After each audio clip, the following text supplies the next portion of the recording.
Mga iligal na tambutso, pinasagasaan at dinurog ng pison sa Antipas, Cotabato. Narito ang report ng ating mga kasamahan at sinabi nilang sinira sa pamamagitan ng pison ang mga modified mufflers na ito o mas kilala bilang Bora-Bora sa harap mismo ng opisyal ng lokal na pamahalaan ng Antipas, Cotabato at bilang bahagi naman ito ng pagpapatupad ng batas trapiko.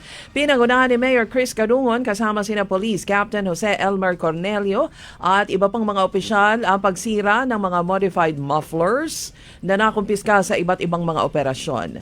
Ayon pa, ang akbang na ito'y patunay lamang ng kanilang seryosong kampanya na sugpuin ang pagkalat ng ingay ng tambutso. Patuloy naman ang isasagawang monitoring ng mga otoridad sa mga pangunahing kalsada upang matiyak na walang lalabag sa nasabing ordinansa.